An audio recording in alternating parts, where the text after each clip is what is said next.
नारायणं नमस्कृत्य नरं चैव नरोत्तमं देवीं सरस्वतीं व्यासं ततो जयमुदीरयेत्। भक्त भक्ति भगवंत गुरु चतुः नाम बपुएक, इनके पद बंधन किए नासे विघ्न अनेक।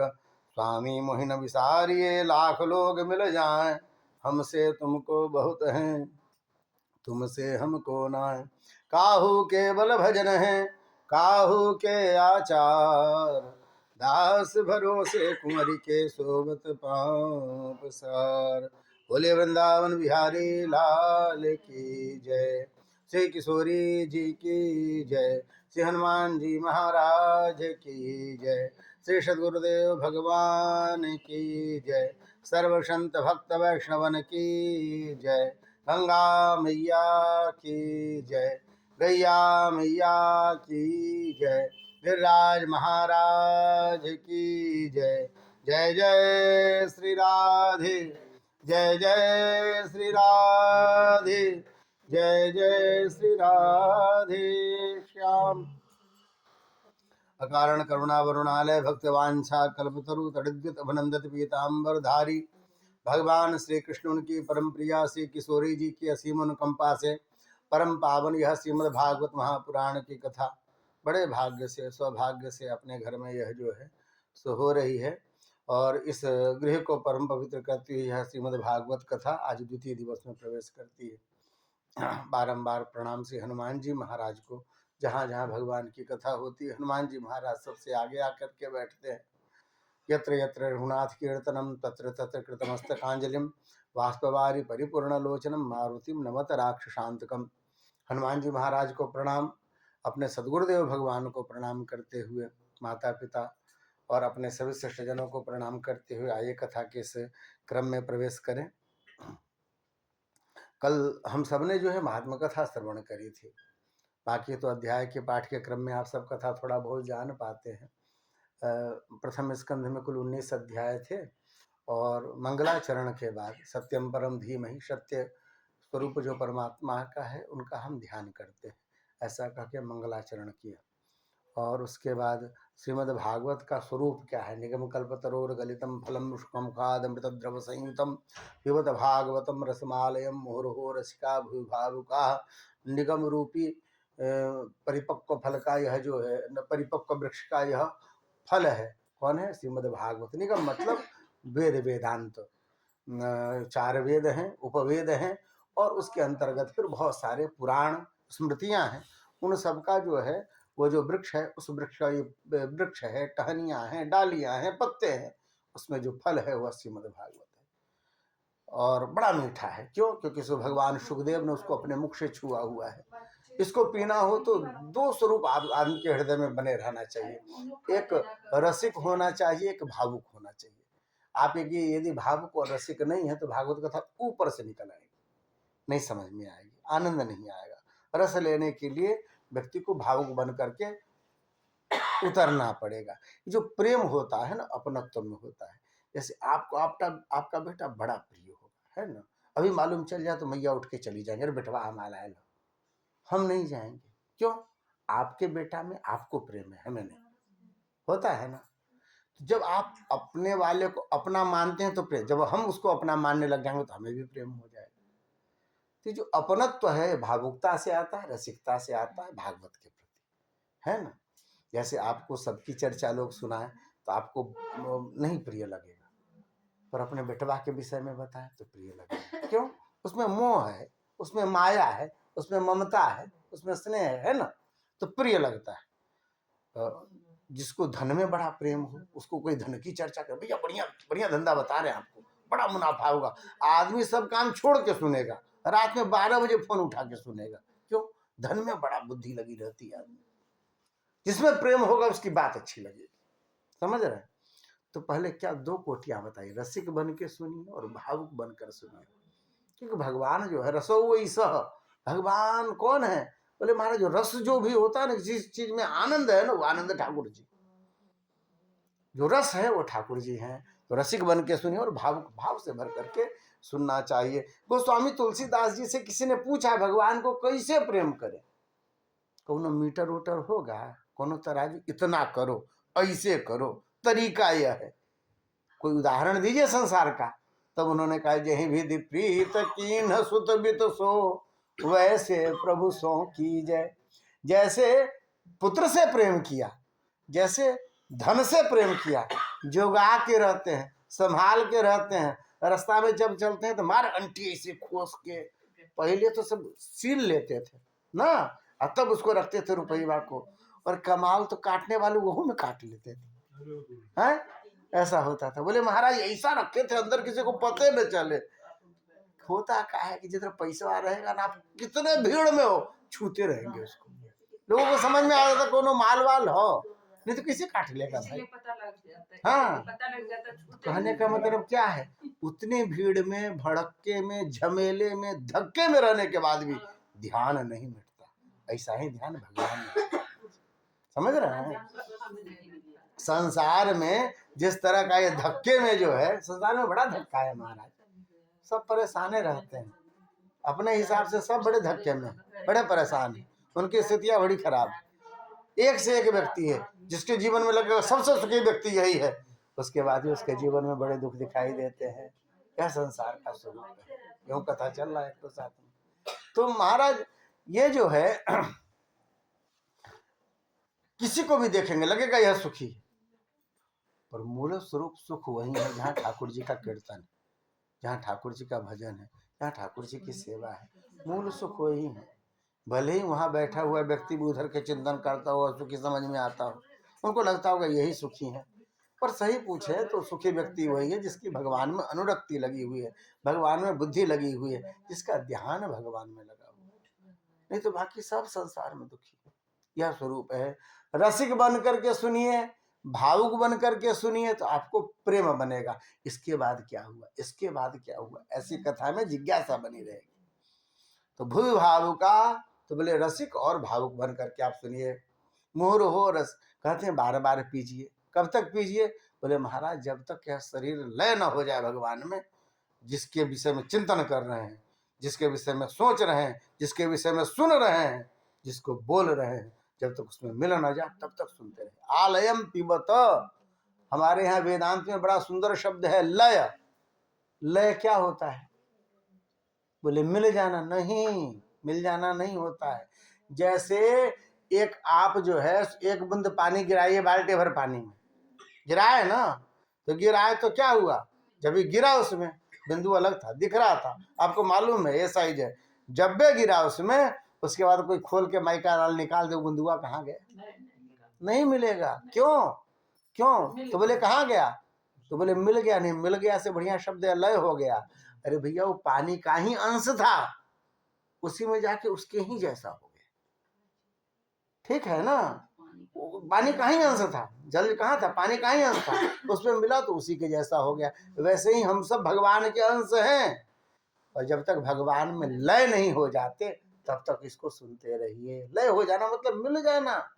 फिर खोजे जीववा कहाँ गया? नहीं, कुछ ठाकुर जी के ही थे, ठाकुर जी में ही समाहित हो गए। यह बताया। भागवत का स्वरूप यहाँ बड़ा सुंदर वर्णन किया है कि भैया श्रीमद् भागवत जो आप सुनने जा रहे हैं, श्रीमद् भागवत है क्या? धर्म प्रोजित कैतवोत्र परमो निर्मत्सराणाम सताम, कहते हैं इसमें बिना कपट के धर्म का निरूपण है। क्या बात करते हो महाराज, कपट वाला भी धर्म होता है? बहुत होता है। लोग बड़ा बढ़िया जो है सुव्यवस्था बनाते हैं। एक छोटा सा बहुत हल्का उदाहरण है पर समझ में बात आएगी। सरकार क्या करती है कि सरकार को बाल पुष्टाहार योजना है, या महिलाओं के लिए कोई योजना है ना, होता है ना, नाना प्रकार की गर्भवती महिलाओं के लिए, या महिलाओं के रोजगार के निमित्त या उनके निमित्त योजना। अब ये सब जब प्रचारित करना होता है तो कुछ नाटक नौटंकी करने वालों को सरकार निबद्ध कर लेती है। वो लोग क्या करेंगे, कौनों मोहल्ले में जाकर के बीच में स्वांग करेंगे, यानी उसको नुक्कड़ नाटक कहते हैं। बड़ा नुक्कड़ का नाटक होगा, सास दौड़ाएगी, बहू रोएगी, हैं, झगड़े करेंगे, अभी भीड़ इकट्ठा हो जाएगी। जब भीड़ इकट्ठा हो जाएगी तो ये सब क्यों स्वांग किए थे? कि भीड़ इकट्ठा करने के लिए। जब इकट्ठा किए तो फिर सुनाना शुरू करेंगे, भाई बच्चा इतने दिन का हो तो ये टीका लगाना चाहिए, बच्चा इतने दिन का हो तो ये टीका लगाना चाहिए, है ना। उससे पहले का क्या था? स्वांग इकट्ठा किया जाता। ऐसे ही धर्म की भी बात है कि लोग धर्म के नाम पर कर्तव्य के नाम पे आपको मोक्ष गति देंगे, आपको शांति देंगे, प्रसन्नता देंगे, ऐसी बातें कर कर इकट्ठा कर लेते हैं और बाद में पैकेज बताते हैं। यदि आपको वहाँ चलना है तो आपको 1.5 लाख का पैकेज है, वहाँ जाएंगे तो ऐसे होगा, नाव में जा कर के वहाँ पे ध्यान करवाएंगे। फिर आपको जो है इस बार की यात्रा जो होगी 3 देशों की होगी, ऑस्ट्रेलिया, न्यूजीलैंड और इसकी कीमत 2.5 लाख रुपए लग रहे है ना। सब धर्मों में आपको ये सब दिखाई देंगे, बाद में पैकेज दिखाने लग जाएंगे। आपसे कुछ ना कुछ चाहिए। यदि आप गरीब गुरबा है, कुछ लेने देने में असमर्थ है, फिर आपको कोई धर्म नहीं काम करता है। गरीब का कोई धर्म नहीं होता, केवल रोटी होती है ना। जब तो क्या करते हैं लोग, उसको मिला रहे हैं। जब भी आपको लगा कि आपने जो है सो क्या कहते हैं सो आपकी स्थिति नहीं बदल रही है, तो आपको लोग छोड़ के चले जाएंगे। इसलिए पूर्वोत्तर भारत में देखिए ईसाई एक धर्म है। पूर्वोत्तर भारत में क्यूबा देश है, बहुत सारे ऐसे देश पूर्णतः ईसाई है, बड़ी गरीबी है। वहाँ जाके हॉस्पिटल खोलिए, वहाँ जाके सेवा कार्य चलाइए, वहाँ जाकर एक बड़े बड़े एंथोनी कॉलेज वगैरह खोले जाके, जिससे लोग बुद्धिमान हो तो धन कमाए अपने क्षेत्र के लिए, समाज के लिए। वहाँ नहीं खोलेंगे क्योंकि वहाँ ऑलरेडी पहले से जो है सो सब ईसाई हो चुका है। उनको उस गरीबों से कोई मतलब नहीं। उनको कहाँ मतलब होगा, आके झारखंड में मतलब होगा। जो भी हिंदू हैं, जो कैसे तैसे करके अपना जीवन यापन कर रहे, कोशिश कर रहे हैं लाइन में आने का, उनको बताएंगे हमने तुम्हारे लिए हॉस्पिटल खोल दिया, हमने तुम्हारे लिए विद्यालय खोल दिया। ये क्या है, ये कपट है। आपको प्रचार अपने धर्म का करना है, पर आप उसके बहाने, कपट के बहाने, सेवा के बहाने, शुश्रूषा के बहाने, कोड़ियों का इलाज, इनका इलाज करके बहुत सारा खोलेंगे। और फिर उसके बाद जो है पूरा क्षेत्र, एक मदर टेरेसा नाम की माता जी आई हुई थी, उनको नोबेल पुरस्कार मिला शांति। वो आई थी, जिस क्षेत्र में रही उस क्षेत्र को पूरा ईसाई बना दिया उन्होंने। आप जब जाएंगे पूर्वोत्तर भारत तो 80-90% ईसाई हैं। अभी तो बीच में सच है या गलत है, क्योंकि कोई अथॉरिटी ने ऐसा नहीं कहा, पर सोशल मीडिया में आता है कि जब आप उधर जो है त्रिपुरा आदि में जब हिंदू अपने दाह संस्कार करने जाता तो उसको जगह नहीं देते हैं सब जलाने के लिए। कहते हैं ईसाई का क्षेत्र का शहर। भाई भारत सबका है, देश तो सबका है ना, पर जहाँ ज्यादा हो जाते हैं। अब दिक्कत नहीं ईसाई बनने में, दिक्कत है कि जहाँ जहाँ ज्यादा होते हैं वहाँ राष्ट्र विरोधी हो जाएंगे, वहाँ जो है संस्कृति विरोधी हो जाएंगे, वहाँ अपने लोगों के विरोधी हो जाएंगे। उनको लगता है कि हम ही सही, इसके अलावा सब गलत। एक हिंदू धर्म ही ऐसा है जो सबको आत्मसात करता है। भैया तुम जौन कोई हो, अपना रहो, शांति से जियो। तुम भगवान को मानते हो तो भी ठीक है, नहीं मानते हो तो भी ठीक, अपना जीवन जिए। अरे किसी धर्म में इतनी छूट नहीं है, ऐसी व्यवस्था नहीं है। हाँ, वो सोचते हैं बस हमारे ही जैसा सब हो। आपका पूरा गांव ब्राह्मणों का होगा, पूरा गांव लाला जी का होगा, पूरा गांव राजपूत का होगा, पूरा गांव यादव का होगा। आप 4 घर मुसलमान 50-100 साल से रख लेंगे, पर आपको ऐसा गांव नहीं मिलेगा जहाँ पे पूरा गांव मुसलमान हो, वहाँ 4 घर ब्राह्मण का हो, राजपूत का हो। मुसलमान को नहीं रहने देते, परेशान कर दे, नहीं रहने देते इनका। हम ये कपट युक्त धर्म है, इनमें जो सदासहता दिखती है, गरीबों की सेवा दिखती है, सब ये सब कपट। मूल स्वरूप क्या है इनके मन में? जब भी आप अपने आप को बदल लिए, तो ये जो सेवा करने वाले हैं, जो बड़ी बड़ी मस्जिद बनाने वाले हैं, जो बड़ा बड़ा हॉस्पिटल खोलने वाले हैं, ये जब भी आपने धर्म बदला, फिर बड़ी गरीबी मुस्लिम देशों में बड़ी गरीबी। ये जितने भी आप इधर है अफ्रीकन कंट्री, सब मुसलमान है, तो भयानक गरीबी है उनके। जाके सेवा करो ना, आप जाके उनके वहाँ हॉस्पिटल खोलिए, उनके शिक्षा संस्थान खोलिए, यूनिवर्सिटी खोलिए, उन सबको वस्त्र और भोजन की व्यवस्था कीजिए, उनके बच्चों को पढ़ाइए। वहाँ नहीं लगेगा ये सब, यहीं आके खोलेंगे गोरखपुर में। उनको यही चाहिए। क्यों? यहाँ लोग सहज रूप से जी रहे हैं, अपने धर्म का पालन कर रहे हैं। जैसा भी होता है ठाकुर जी की कृपा से प्रयास करते रहते हैं उन्नति का, और क्षेत्र विकसित भी होता है, प्रयास भी करता है। लोग ज़्यादा टांग न खींचे, ज़्यादा कपट न करे, तो इनमें ऐसी क्षमता है भारतीयों में, जो जाकर के कहीं भी पनप जाते, खुल जाते हैं। यहाँ नहीं रहेंगे तो अफ्रीका में जाके पनप जाएंगे, वहाँ नहीं रहेंगे तो कहते हैं अमेरिका में जाके पनप जाएंगे। कनाडा में आज से 100 साल पहले जब ये कोई सिख गया, कुछ वहाँ उसने मजदूरी जो भी कुछ किया, वहाँ से जब पैसा लाया, लोगों ने देखा वहाँ तो बड़ा है, उसके बाद तो सिख वहाँ भर के जाने लग गए तो उसने रोक दिया, सिखों के घुसने पे पाबंदी लगा दी, उस जहाज को घुसने नहीं दिया। बेचारे 2 महीने तक वहाँ भूखे मरते रह गए। अंतिम में जहाज लौट करके आई, तो यहाँ भी जब लौटे तो सब हल्ला उल्ला किया, तो यहाँ भी गोली चल गई, बड़े मारे गए, घुसने नहीं दिया। आज अब आप जब कनाडा जाएंगे तो वहाँ जैसे यहाँ के बोर्ड में हिंदी के साथ उर्दू में लिखा हुआ दिखाई देता, वहाँ पंजाबी में लिखा दिखाई देता। पंजाबी में लिखा, क्यों? वहाँ सेकेंड लैंग्वेज पंजाबी। तो जाकर वहाँ मेहनत करके अपनी जगह बना लिया उन्होंने। उन्हें मालूम है कि हमें कैसे जगह बनानी है। आप जब लंदन में जाएंगे, वहाँ का बड़ा उद्योगपति कौन है? भारतीय, लक्ष्मी निवास मित्तल, बड़ा आदमी। उनके पास, उनको जगह बनानी आती है। अब इसी के कारण सबकी जलन होती है, जहाँ जाते वही जगह बना लेते हैं। जबकि कहीं कोई हिंदू जाके नहीं कहता तुम मेरे जैसे बन जाओ।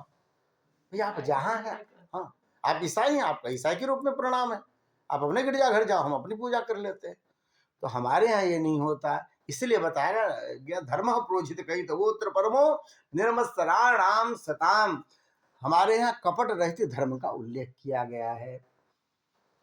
इसमें कोई कपट नहीं है, ये सहज भाव है कि आप यदि शांति चाहते हैं और सहजता चाहते हैं, जहाँ हैं, जिस स्थान पे है, वहीं पे ठाकुर का ध्यान करें, उनका नाम लीजिए, उस आपको आनंद मिलेगा, शांति मिलेगी, सहजता जीवन में आ जाएगी, ब्लड प्रेशर नॉर्मल होने लगेगा, है ना, शुगर स्थिर होने लगेगा।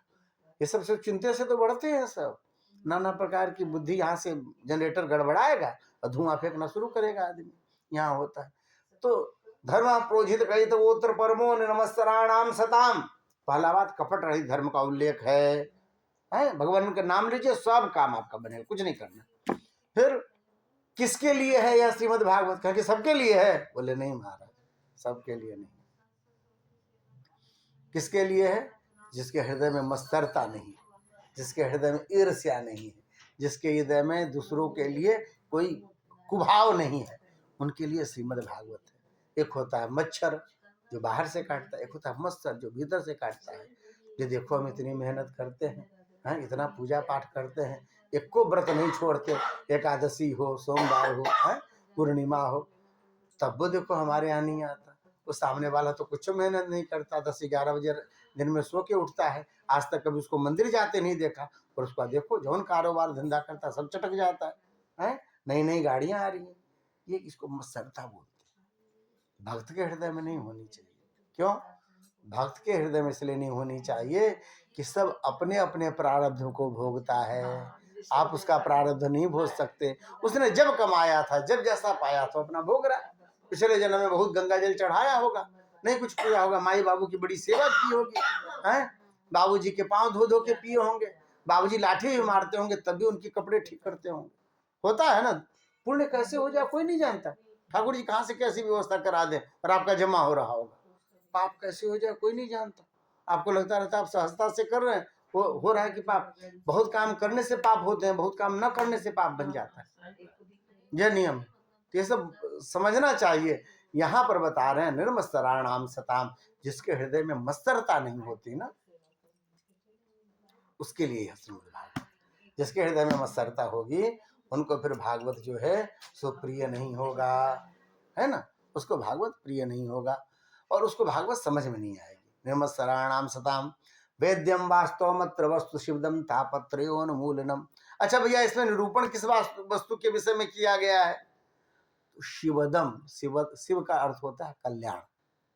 जीव का जिसमें कल्याण हो वैसी सामग्री इसमें निरूपण की गई है 18,000 श्लोकों में। वेद्यम वास्तव में वस्तु शिवदम तापत्रयोन्मूलनम, मतलब कल्याण कैसे होगा? 3 ठो ताप होता है ना व्यक्ति का, दैहिक, दैविक, भौतिक, तीनों तापों का उन्मूलन करने वाला श्रीमद् भागवत महापुराण है?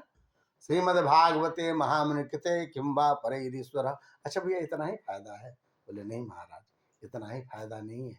तीनों ताप का शमन हो जाएगा, मन में शांति हो जाएगी, जीव का कल्याण हो जाएगा। पर इसके बाद भी एक बहुत बड़ी चीज होगी, जिस परमात्मा को लोग परमात्मा कहते हैं, पर दूर जैसा समझ में आता है, वह भगवान श्री कृष्ण इस श्रीमद् भागवत के कथा के सुनते ही आपके कानों के रास्ते हृदय में आकर के अवरुद्ध हो जाएंगे, रह जाएंगे। श्रीमद् भागवत की ऐसी महिमा है। वह श्री कृष्ण जिसका ध्यान करो माला ले करके, फोटो बना करके वृंदावन में जाके तो नहीं आते, वह श्री भगवान श्री कृष्ण श्रीमद् भागवत कथा के श्रवण मात्र से कानों के रास्ते हृदय में आकर के निवास करने लग जाएंगे। यदि आप श्रीमद् भागवत का मन से श्रवण करते हैं, तो इसकी श्रद्धा के साथ श्रवण करते हैं, तो यह फल है। ये सब बातें हो गई। यहाँ पर 6 प्रश्न पूछे थे, आपको कल चर्चा की गई थी। तो 6 प्रश्न के अंतर्गत यह पूछा गया था परम धर्म क्या है, जीव का परम धर्म क्या है। यहाँ बहुत सुंदर कहा, सवै पुंसाम परो धर्मो यतो भक्ति अधोक्षजे अहितुक्य प्रतिहता आत्मा संप्रसीदति। जीव का परम धर्म है सवै पुंसाम परो धर्मो यतो भक्ति अधोक्षजे। अधोक्षज भगवान श्री कृष्ण के चरणों में प्रीति, नारायण के चरणों में प्रीति, भक्ति ही जीव का परम धर्म है।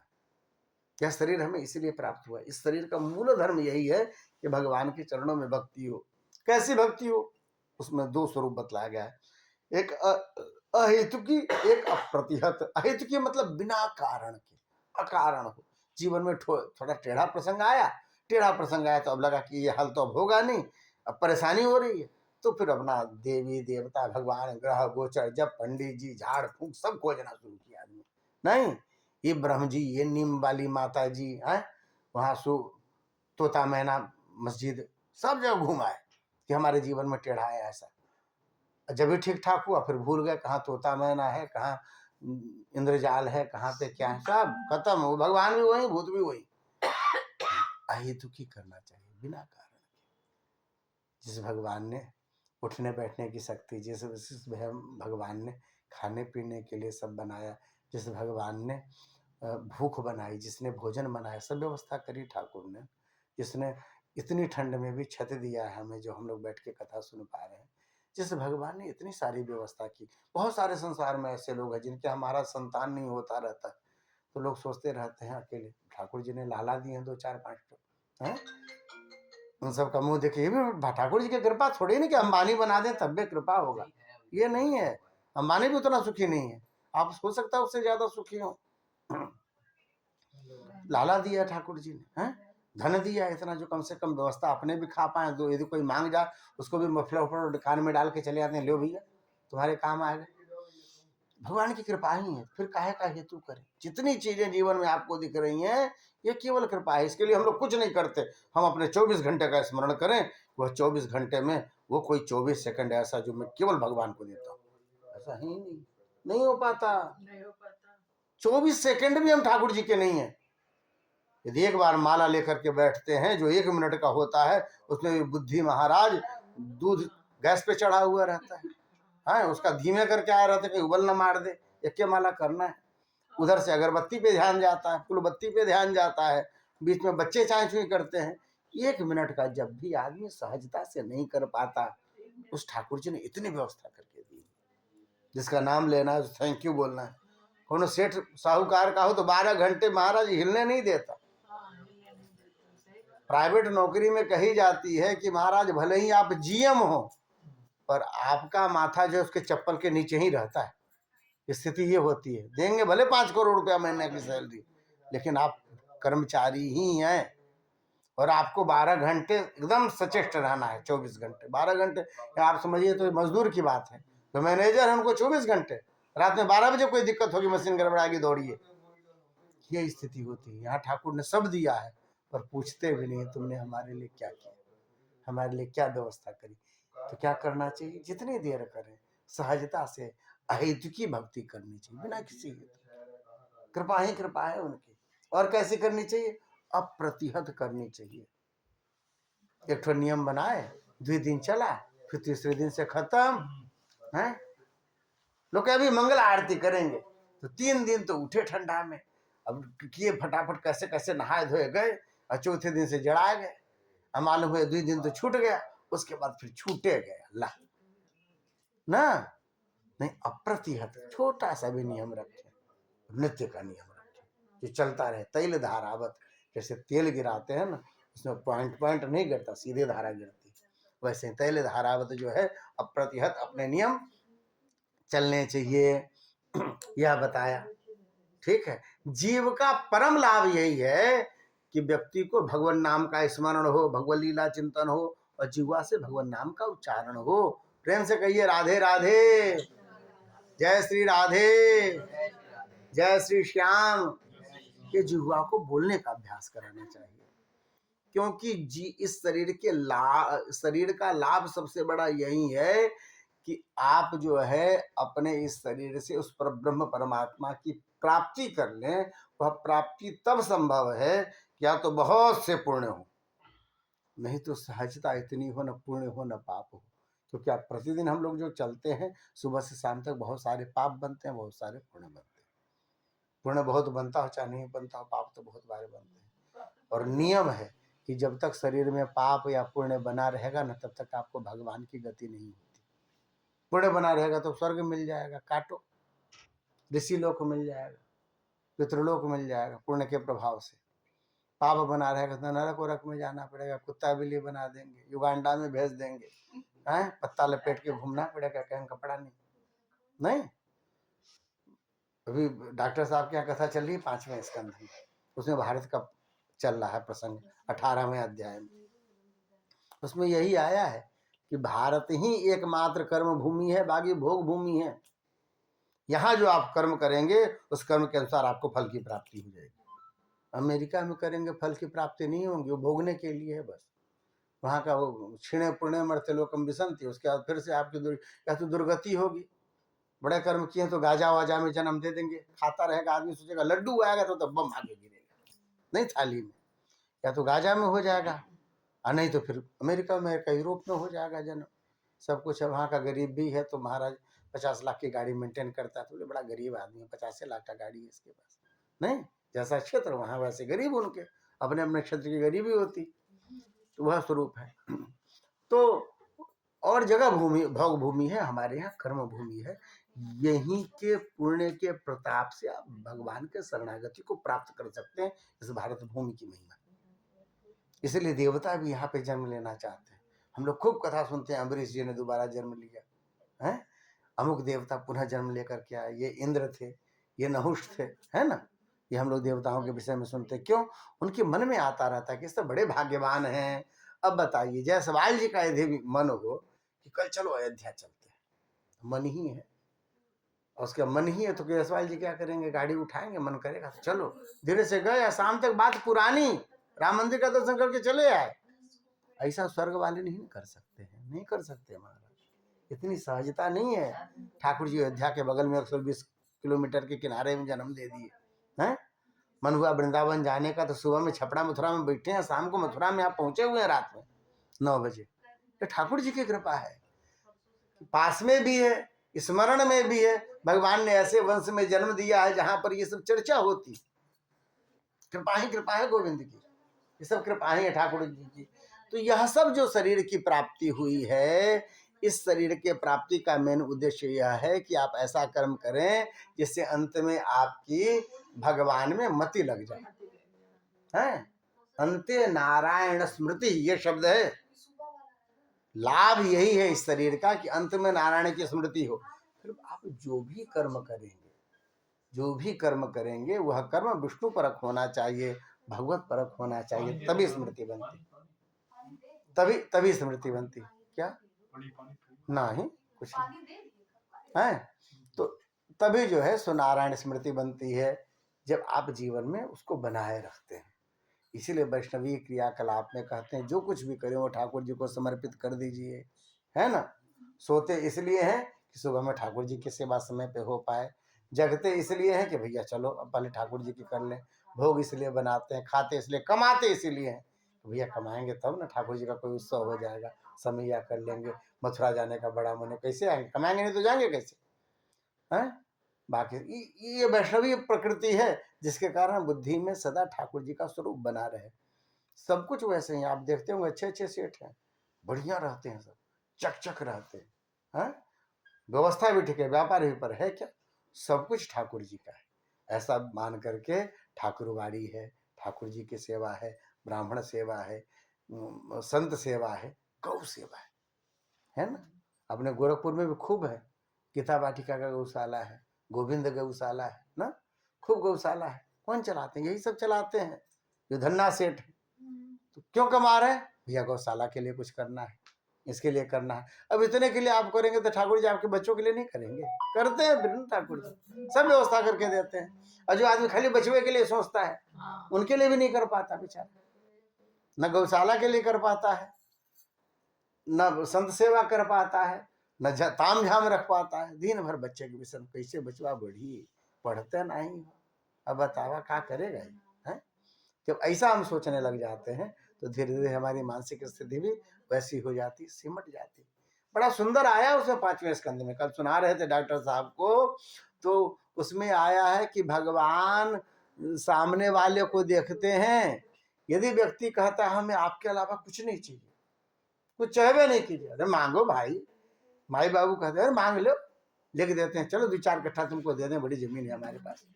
तो क्या बाबूजी वो सामने वाला जो रोड पे है ना, वो 2 कट्ठा हमको दे दें, दे दिए हैं। ऐसा हो जाता है। अब कोई लड़का क्या करना, कुछ नहीं चाहिए बाबू, वस्तु हुआ ना बहुत है, बस आपकी सेवा दे तो हम अपने पास रखो। तब मालूम हुआ बाद में जब बाबू गए तो मार झगड़ा समा मचा, वही ये सेवा कर रहा था, सब सोना चांदी इसी को मिला है, अरे मिलेगा नहीं। जब देख रहे हैं माई बापू जिसने कभी मंगवे नहीं किया तो इसको ज्यादा देंगे। भगवान भी यही करते हैं, जब देखते हैं कि कुछ मांगे नहीं रहा है ना, उसको अपने आप को दे देते हैं। अपने आप को देने का मतलब श्री हरि ने अपने आप को दे दिया तो पैर में लक्ष्मी जी भी चली गई, चली गई। और जब चली गई तो महाराज कोई कमी होती है, फिर व्यवस्था से वही करते हैं, एक से एक बब्बा है, 25-25 हजार आदमी को खिलाते हैं जिनके खुद के खाने का ठिकाना नहीं था। क्या किया, जब उन्होंने सब छोड़ा तो भगवान ने कहा चलो तुम कुछ ले नहीं रहे हो, हम अपने आप को तुमको दे देते हैं ना। ये स्थिति है, ये ठाकुर जी की कृपा है। जीवन के सभी कर्मों का एकमात्र फल होना चाहिए कि अंतिम में भगवान की स्मृति हो जाए। बड़ा सुंदर प्रसंग है। व्यास जी महाराज को 17 पुराण, 4 वेद, उपवेद आदि रचने के बाद भी संतुष्टि नहीं मिली, चिंतित थे, मन में संतुष्टि नहीं है, पुष्टता नहीं है, क्या करें। नारद जी का आगमन हुआ, पूछा है ऐसा क्यों है, बोले आपने भगवान का चरित्र बड़ा लिखा, विष्णु पुराण, वामन पुराण, ब्रह्म वैवर्त पुराण, नरसिंह पुराण, महाराज आपने भक्तों का चरित्र नहीं लिखा। महाभारत लिखा, विशाल ग्रंथ, स्मृति जैसा, पर आप भक्तों का चरित्र, अब इस बार आप ऐसा लिखो कि कथा तो ठाकुर जी की प्रकट हो, पर उसमें जो है उस कथा में भक्तों का चरित्र प्रकट होने लग जाए, है ना, ऐसा करें। बोले महाराज भक्तों की इतनी महिमा है का, हमारे मन में, हाँ महाराज भक्तों की बड़ी महिमा। आज मुझे देख रहे हो आप, मैं नारद हूं, संसार में सब जगह लेने जाने के लिए लोगों को परमिशन चाहिए, तब जाके जाता है व्यक्ति, पुण्य इतना होना चाहिए। मैं वैकुंठ हो तो वैकुंठ चला जाता हूँ, शिवलोक चला जाता हूँ, ब्रह्मलोक चला जाता हूँ, स्वर्गलोक चला जाता हूँ। किस प्रभाव से, ब्राह्मण नारायण ब्राह्मण संतों के पत्तल के जूठे प्रसाद के प्रभाव से। संतों के पत्तल के जूठे, हाँ महाराज, पिछले जन्म में मैं एक ब्राह्मण देवता जिनके यहाँ संत सेवा होती थी, उनकी नौकरानी का बेटा था। मेरी माँ उनके यहाँ सेवा करती थी, उनके यहाँ साधु महात्मा बड़े आया करें, तो वहाँ आया करें, वहाँ भजन कीर्तन बहुत हो। अब मैं छोटा सा बच्चा था, मुझे अच्छा लगता था, मैं बीच में जाके बैठ जाऊं, बाबा लोग खूब कस के गाते थे तो मैं नाचने लगता था उसमें, छोटा बच्चा उसमें नाचने, तो महात्मा लोग बड़े खुश हों। तो जब खाने के लिए बैठे पत्तल में तो मुझे बुला के आला ला इधर आओ, और फिर अपने पत्तल में से 2 पूरी पकड़ा दिया करे, तो मैं घूम के खाने लग जाऊँ, उनके जूठे प्रसाद मैं पाने लग जाऊँ। मेरी मैया जब देखे तो घबराने लग गई, तो बाबा जी के पास ज्यादा बैठता है, कोनो बाबा जी झोली में डाल के लेना जाए इसको, एक ठो बेटा है। अब तो माँ जब भी देखे तो डांट के टपट के ले, चलो हमारे पास बैठो। तो माँ कीर्तन में बैठने नहीं देने लग गई, साधु के पास बैठने नहीं देती थी, डरने लग गई कहीं बाबा ना बन जाए हमारा बेटा। इसी बीच में क्या हुआ कि एक बार दूध दूहने के लिए गई गाय, और जब भी गई वहां पे एक ठो सांप काट लिया, होता है गौशाला सब गोबर की जगह, सांप ने काट लिया, माई मर गई। जब भी माँ मर गई, संसार वाले छाती पीटने लग गए, अरे बाप रे, ये 5-6 साल का बालक, इसकी माई मर गई, अब इसका क्या होगा, इसका तो पहले ही कुछ नहीं था, अब इसका कैसे होगा। पर व्यास जी मैं सच कह रहा हूँ, अनुग्रह मन ने माना, मैंने अनुग्रह माना, अच्छा हुआ भगवान आपने हमारी माँ को अपने पास बुला लिया। ये हमको यहाँ कीर्तन में नहीं बैठने देती थी, साधु चंद चरणों में नहीं बैठने देती थी, भजन का आनंद नहीं लेने देती थी, बढ़िया हुआ आपने हमको अपने पास बुला लिया। अब गया मैं महात्मा जी के पास, कहा कि प्रभु अपने शरणों में ले लो। उन्होंने गले में तुलसी बांधी, माथे पे तिलक लगा दिया, कान में मंत्र दिया और कहा चले जाओ एकांत में, एकांत में जाकर के जहाँ कोई ना हो, निरव स्थान पर, वहां जाकर के इस मंत्र का जप करना, मोघ मंत्र है, यह श्री परमात्मा से मिलाने वाला मंत्र है। मैं भयानक जंगल में गया जहाँ पर सूर्य की रोशनी आने में दिक्कत हो, वहां जा करके गुफा में बैठ करके मैंने उस मंत्र का जाप किया। उसके प्रभाव से इस जन्म में मैं नारद बना हूँ और यह जो वीणा मुझे प्राप्त हुई है, मैं इसको गाते हुए कहीं भी जा सकता हूँ, कहीं भी आ सकता हूँ। कैसे बना? कोई झूठे प्रसाद से बना। भक्तों की ऐसी महिमा है महाराज। इसीलिए भक्तों का चरित्र जो है प्रकट हो और कहानी ठाकुर जी की हो, ऐसी ग्रंथ लिखिए। ऐसा कह करके गए, 2 अध्याय में सुनाया था, यही भागवत है। और वहां से गए, बस व्यास जी ने फटाफट जो है सो लिखना शुरू किया। 18,000 श्लोकों की ग्रंथ तैयार करी। इसमें जब आप स्कंद स्कंध में जाएंगे, कथा तो ठाकुर जी की चलती रहेगी, पर प्रभाव वहां पर भगत का दिखाई देगा। चर्चा आएगी हर में, सब स्कंध में भक्तों का खूब चरित्र है इसमें। तो लिख दिया। अब सोचे लिख तो दी, अब दे किसको? ऐसे को दे जो इसका आदर करे, जो समझे यह ग्रंथ क्या है। और वो तो वही समझेगा जिसकी बुद्धि कहीं न लगी हो, न देह में, न गेह में, न परिवार में, न संसार में। है बहुत लोग का देह में भी भाव नहीं रहता, घर में भी बुद्धि नहीं लगती, पत्नी परिवार में भी बुद्धि नहीं लगती, घर संसार में बुद्धि लगती, अपने यश के लिए परेशान रहते हैं लोग। कोई जानता नहीं कि हम इतने बड़े त्यागी। लोग जाने तो बोर्ड लगवा के बैठेंगे, महात्यागी, बड़े ब्रह्मचारी बाबा पधार रहे हैं। तो ये रहने दो, ये होता है ना। बड़ा सुंदर एक दोहा है, क्या है? नारायण कंचन तजना सहज है, सहजतिया का नेह, मान बड़ाई रस्या दुर्लभ तजनाए। है ना। सोना चांदी, घर परिवार, पत्नी बच्चे, ये फिर भी सरल है, पर महाराज मन में इच्छा होती रहती, लोग हमको बड़ा त्यागी कहें, वैरागी कहें, हैं हमारा यश हो, नाम हो, पंपलेट पर्चा छपाए, लोग कहें बहुत बड़ा है त्यागी है, साधु है। लोग नहीं होता तो अपने हाथ से लिख लिख के छपता है। परम वीतनिष्ठ श्रोत्रिय ज्ञान मूर्ति है, सन्यासी, कुंडली जिनकी खुली हुई है। बाबा हम लोग वृंदावन में थे तो बड़ा बोर्ड बड़ा बड़ा लगा, क्या है? बोले महात्मा जी 4 महीने से गुफा में है, दीवार तोड़ करके निकलेंगे हैं, अब स्वागत में यज्ञ हो रहा है। तो तोड़ लो, निकल जाओ, बुढ़वा काय चपवा रहे हो भाई? हमें तो उसमें रुचि है नहीं, लेकिन वो चाहते हैं कि वहां भीड़ हो, लोग देखें। ये बड़ा कठिन काम है और इसमें अपने आप को संभालना बड़ा कठिन काम है। सोचते ऐसा व्यक्ति जिसको प्रचार की भी इच्छा न हो, भगवान के अलावा किसी चीज को अपना न माने, न पद, न प्रतिष्ठा, न धन, न गेह, न घर। याद आया कि एक ठो बेटवा था। कौन सा बेटा? बोले महाराज बेटा की बड़ी इच्छा थी, भगवती की उन्होंने बड़ी आराधना करी। इसी बीच में एक छोटी सी घटना घट गई, फटाफट बताते चले कि पार्वती जी जो है बार बार भोलेनाथ को कहने लगी हमें अमर कथा सुनाओ। भगवान भोलेनाथ जब देखे जिदिया गई हैं, मानेंगे नहीं माता जी, उनको कहे कि यहाँ नहीं सुनाएंगे, अनधिकार के कान में पड़ जाएगा, चलो हिमालय की कोई गुप्त गुफा में, वहां जाके तो तुम्हें सुनाएंगे। गुफा में पहुंचे, आजकल लोग जाते हैं वहां पे अमरनाथ का दर्शन करने, तो वहां गए गुफा में, बोले यहाँ कोई नहीं है, ये सब चारों तरफ बर्फ जमा हुआ है। वहीं बैठ के उन्होंने कथा सुनानी शुरू की।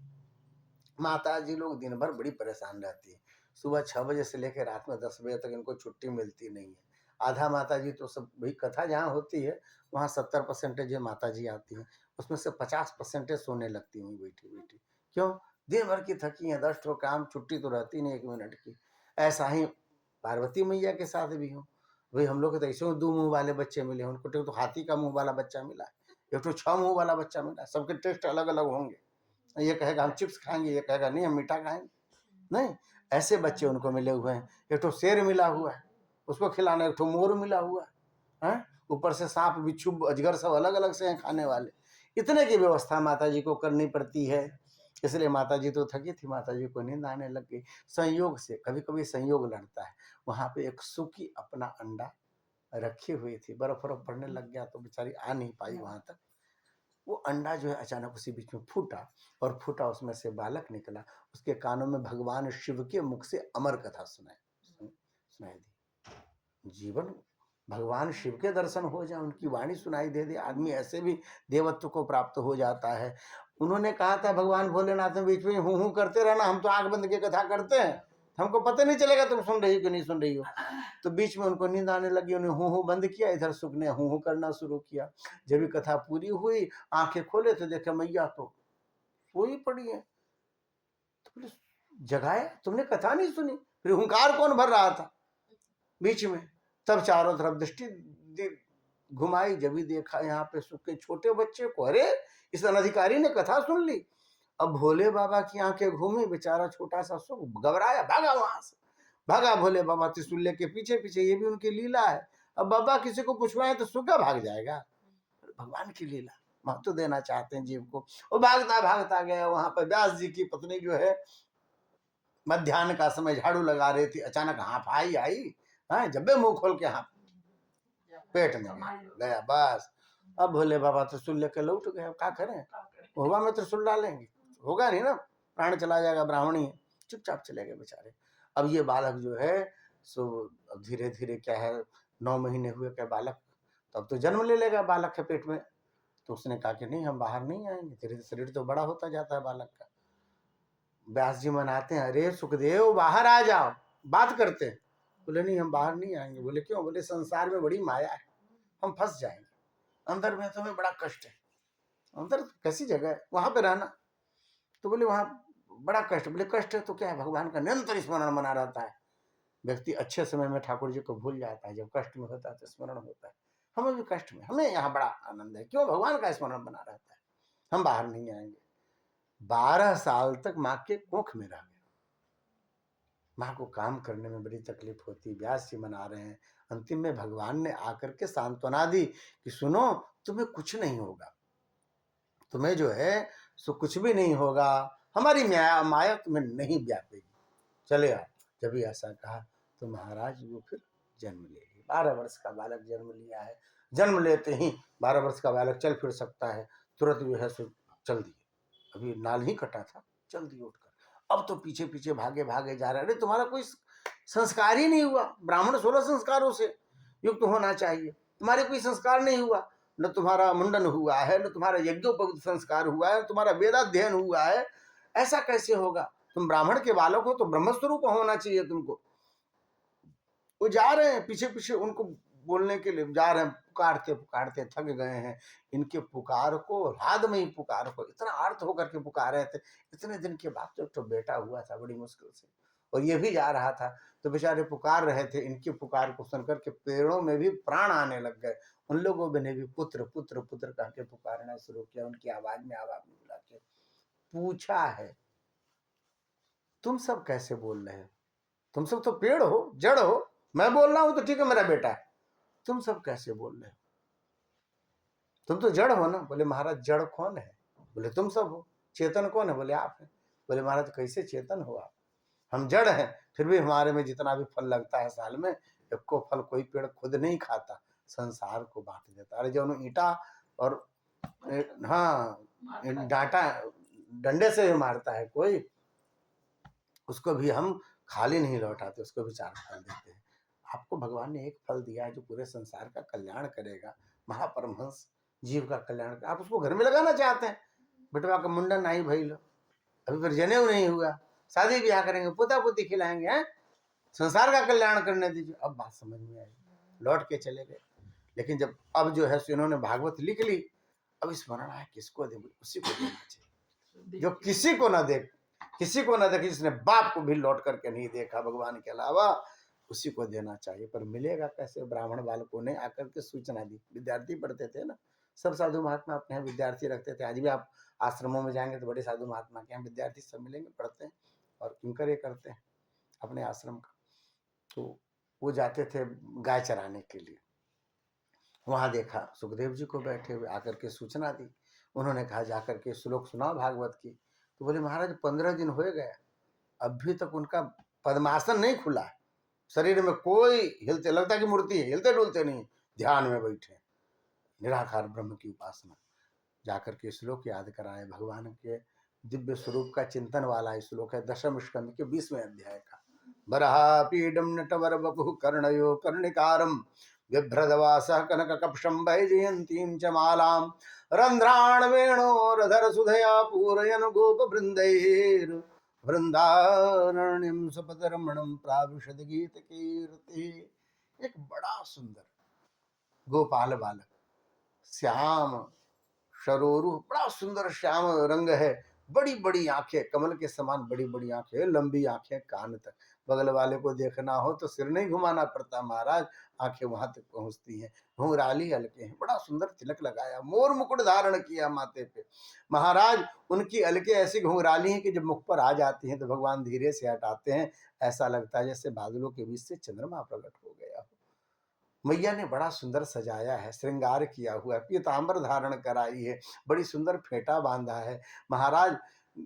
हृदय पे बड़ा सुंदर हार, उसके ऊपर मटर माला, उसके ऊपर हीरे की माला, बड़ा सुंदर कंठा, बाजूबंद पहनाए हैं, बड़े सुंदर कड़े पहनाए हैं, सुंदर सुंदर अंगूठियां पहनाई हैं, हाथों में बांसुरी दी है, ठाकुर उसको बजाते हैं त्रिभंग ललित आकार में खड़े होकर के, क्या जड़ क्या चेतन सब मुग्ध हो जाते हैं। सुंदर वनमाला धारण करवाई है ग्वाल वालों ने, इतनी सुंदर वनमाला जिसके ऊपर भौरे मंडरा रहे हैं। परमात्मा जब मुस्कुराते हैं तो महाराज ऐसा कौन होगा जो उनको देख करके मोहित नहीं हो जाता होगा।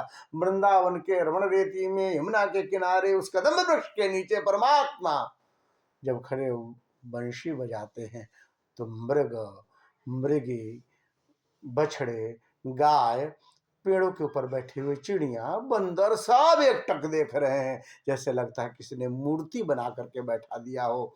न हिलते हैं न डुलते हैं, बस श्याम को देखते रहते हैं। ऐसा स्वरूप परमात्मा। जब सुना तो बब्बा का तो पालथी आज खुल गया, इतना सुंदर साकार स्वरूप परमात्मा है। मैं निराकार में लगा, इतना सुंदर है महाराज। सुनते ही मन में भाव आया है, पूछा विद्यार्थियों से, कहा? बोले हमारे गुरु जी के पास है ना भागवत, इतना मोटा, वहां उनका वर्णन है ऐसा। आज जब लौट रहे हैं तो व्यास पत्नी बार बार पूछ रही है, गेटवे पे खड़े हो महाराज, पैर दुख जाएगा, अपने आसन पे बैठिए, क्या बात है? बोले आज तुम्हारे जीवन में कुछ चमत्कार होने वाला है। बोले क्या होगा महाराज? ऐसा बात करते जैसे जो बेटा छोड़ के चला जाएगा, चला गया तो चला ही आएगा वापस। कहते कहते आंखें गीली हो गई।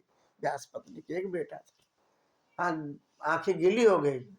तो व्यास जी ने कह दिया ऐसा हो जाए तो क्या बात करते हो, छोड़ो, आप भी बात कर रहे हो। वापस चली गई। अचानक व्यास जी ने देखा वो बालक आ रहे हैं। वो बालक जो थे गाय चराने गए थे, वापस आ रहे हैं। गाय है, गाय के पीछे पीछे बालक है, आगे आगे बछड़ू है, उनके बीच में एक नंगा पुंगा बालक, 16 साल का, 16 वर्षीय बालक, बड़ा सुंदर। वो बालक आ रहा, बड़ा सुंदर स्वरूप है, पूरे लंबे लंबे बाल कमर से नीचे तक, हाँ, और बहुत सुंदर स्वरूप, बड़ी बड़ी आंखें उनकी, सुंदर नासिका, सुष्ट होठ, ऐसा स्वरूप बालक आ रहा। व्यास जी ने सिर नहीं घुमाया, आवाज लगाई, भगवान देख तेरे यहाँ कौन आ रहा है। व्यास पत्नी दौड़ती हुई आई, तब देखा है कि उनका बेटा जो उनकी तरफ देखा नहीं था जन्म के बाद, वह बेटा वापस आ रहा है, लौट गया। लौटते हुए बालक को देखा, दोनों रोने लग गए। होता है ना, बेटे बड़ी ममता होती है। श्री सुखदेव जी महाराज आए, उन्होंने साष्टांग प्रणाम किया है। सुखदेव जी कहते हैं पिता और माता के पास भी आके मुझे वह श्रीमद् भागवत महापुराण चाहिए जहाँ हमारे कृष्ण की इतनी सुंदर चर्चा है। व्यास जी महाराज लेकर के आए, बेटा तेरे लिए ही तो रखी थी, चाहे से पूरे संसार में फैला दे। जो जो भगवान के भक्त हैं उनके हृदय में समाहित हो जाए श्रीमद् भागवत। आपने बनाने वाले की कथा सुनी, लिखने वाले की, सुनाने वाले की कथा सुनी सुखदेव जी के विषय में, अब सुनने वाले की कथा सुनिए परीक्षित जी महाराज का। जब महाभारत का युद्ध समाप्त हो गया, दुर्योधन की कमर तोड़ दी भीम ने, और अश्वत्थामा को बनाया गया है क्या कहते हैं सो सेनापति। जब सब बात खत्म ही हो गई, फिर भी अंतिम समय तक दुष्ट है, कुछ ना कुछ उपाय तो करता है। तो अश्वत्थामा को कहा कि तुम अब सेनापति बनाएगा। दुर्योधन को खुश करने के लिए वो 5 पांडवों का सिर लाने के लिए गया था, कम प्रकाश में 5 पांडव के 5 बच्चों का सिर काट लाया। दिखने में भीम का बेटा भीम जैसा, नकुल का बेटा नकुल जैसा, 5। अब उसको देखा है दुर्योधन के हृदय में दुख हो गया कि हमारा तो कोई बाल बच्चा, घर परिवार कोई बचा ही नहीं, पूरा खत्म हो गया। यही तो हम अपने चाचा को कम से कम तिलांजलि देते, तुमने हमारे तो वंश शून्य कर दिया, अब कोई बचा ही नहीं। इस दुख में दुर्योधन मर गए। अश्वत्थामा पकड़े गए, बालों से घसीट करके अर्जुन और भीम लेकर के द्रौपदी के सामने आए, देखो तेरे बच्चे को इसने काट दिया, बताओ इसका सिर हम अभी तुम्हारे सामने धड़ से अलग कर देंगे। द्रौपदी ने जब भी देखा है उस परिस्थिति में, जो 5 बच्चों का धड़ पड़ा हुआ है, यही 5 बच्चे थे, कोई था नहीं उसका, उस परिस्थिति में भी धर्म को नहीं भूली। ये भगवान इसको अपनी बहन कहते हैं, नाम है कृष्णा। द्रौपदी बुलाते हैं, भगवान ने उसको बुलाते हैं मेरी बहन है, कृष्ण की बहन कृष्णा, इतना मानते हैं। तो पता चलता है भगवान कृष्ण की बहन है। बिगड़ आप धर्म अच्छे समय में पालन करें, नहीं जिसमें विपरीत परिस्थिति हो उस समय भी आपका धर्म बना रहे, तब आप जो है धर्म के पालन करने वाले। सहजता से हो जाए तो क्या पालन करें ना, सहजता से हो जाए तो पता ही नहीं चलता। जब कठिन परिस्थितियों में भी धर्मो रक्षति रक्षितः, उस समय जब आप धर्म की रक्षा करते हैं तब धर्म आपका ख्याल करता है। ऐसी विगत परिस्थिति में भी उसे ध्यान है कि हमारे गुरु का पुत्र है, ये ब्राह्मण है, अरे नहीं नहीं नहीं, इसको छोड़ दो, ये तुम्हारे गुरु का पुत्र है, ये जो है इसको छोड़ दो। द्रोणाचार्य की पत्नी कृपि बोले, वो रोएगी उसके बेटे को कुछ हो गया। अरे क्या बात कर रही हो, तुम्हारा बेटा इसने मारा है, कैसी माँ हो तुम, तुम्हें थोड़ी सी भी अपने बेटे के ऊपर वो तरस नहीं आ रही जिसने तेरे बेटे की हत्या कर दी, तुम कह रहे उसको छोड़ दो। बोले मैं माँ हूं ना, मेरा बेटा मरा है, बेटा मरे तो माँ को कैसा दुख होता मुझे मालूम हो रहा है, मैं चाहती हूँ ऐसा दुख संसार में किसी को न दे भगवान, आप इसको मार दोगे तो इसकी माँ भी ऐसी ही दुखी होगी। ये वैष्णव का स्वरूप है कि हमरे जैसा दुख किसी को न हो। श्री महात्मा गांधी जी गाते थे, वैष्णव जन तो तेने कहिए जो पीर पराई जाने, पर दुखे उपकार करे तो मन अभिमान न आने। ये वैष्णव का मूल स्वरूप यही है। वो उस परिस्थिति में भी अपने धर्म को नहीं भूली है, मना कर दिया, अब क्या करें। तब उन्होंने कहा ब्राह्मण को शरीर दंड नहीं दिया जाता है, उसके माथे से मणि निकाल लो, इसको धक्के मार करके निकाल दो। निकाल दिया धक्के मार करके, वहां से दुष्ट का स्वभाव नहीं मिटता। उसने जाकर के 5 ब्रह्म बाण का संधान किया है और 5 पांडवों पे छोड़ दिया, इसका वंश समाप्त हो जाए। उत्तरा की गर्भ की तरफ एक बाण गया, 5 पांडवों की रक्षा की भगवान ने, उत्तरा के गर्भ की रक्षा करी है। उत्तरा आकर के भगवान के चरणों से लिपट गई, क्योंकि गर्भ में जो बालक था वह ब्रह्म बाण से बचाया गया था। उस बालक ने गर्भ में भगवान के दर्शन कर लिए थे। हम लोग को जीवन भर में ठाकुर जी के दर्शन नहीं होते, हजार हजार वर्ष के योगी जी योगी तपस्या करते हैं, तब उनको दर्शन नहीं होता, और यहाँ पर उसको गर्भ में बालक के दर्शन हो गए थे।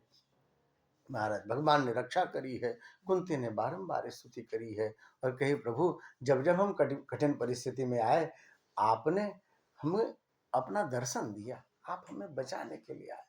हमें लगता है कि जीवन में कठिन परिस्थिति बनी रहनी चाहिए, क्योंकि आप हमारा ख्याल रखोगे। यदि हमें सुख सुख मिलने लग गया तो हम आप ही को भूल जाएंगे, आप हमको भूल जाओगे, और ऐसा जीवन अच्छा नहीं है। सुख तो वही है जिसमें परमात्मा का स्मरण हो, है। तो कहती विपदाशन पुनः शश्वत तत्र तत्र जगत गुरु भवतो दर्शनम यस्यात् अपुनर्भव दर्शन। आपका जिसमें दर्शन हो जाए ऐसा विपत्ति हमको प्राप्त हो। क्या कहती हो बुआ, अपने लिए कोई विपत्ति मांगता है बोला? बोले हाँ प्रभु, ऐसी विपत्ति जो आपके अलावा कोई छुड़ाने वाला ना हो, ऐसा देना चाहिए। भगवान से हनुमान जी बहुत सुंदर कहते हैं, महाराज विपत्ति कौन है और संपत्ति क्या है? कह हनुमंत विपत प्रभु सोई, जब तब सुमिरन भजन न हो। जीव के लिए विपत्ति वह सबसे बड़ी है कि महाराज जिस समय स्मरण नहीं होता ठाकुर जी का। एक सामान्य नियम समझ ला, यदि आप सहज हैं, आपको अन्न सहजता से मिल जा रहा है, आपके माथे पे छत सहजता से है, आप जो भी आवश्यकता सोच रहे हैं उसके लिए धन की व्यवस्था हो जा रही है, मतलब क्या है? आपने जो पहले जो जमा किया हुआ है पुण्य, वो खर्च हो रहा है, खर्च हो रहा है। और जब पैसवा बैंकों का सब खर्चा हो जाता है, बाद में कहते हैं ना कुछ नहीं है, खत्म, अब क्या खर्च करेंगे आप? तो इसके लिए जरूरी है कि भगवान नाम लेते रहिए, पुण्य करते रहिए, भोले बाबा को जल चढ़ाते रहिए, सब समस्या का हल एक लोटा जल। आजकल को प्रचार कर रहे हैं, है सच में। तो पुण्य का क्रम बनाए रखना चाहिए। तुलसी ठाकुर जी को चढ़ाते रहो, आप पीपल में जल डालते रहो, करते रहिए तो जमा भी होता रहेगा। और नहीं बस दिन भर चाट पकौड़ी खाने में ही लगाए रख के हैं, तो भगवान फिर पहुंचाएंगे डॉक्टर के पास, कहें नहीं खाना है आपको, ब्लड प्रेशर 180 चल रहा है, बताइए खाएंगे तो मरे जाएंगे। ला, अब दूसरों को खाते हुए देखते, तो सोचते बड़ा कमाए होते पुण्य तब न बचता, नहीं कैसे बचेगा, फिर नहीं न बचेगा।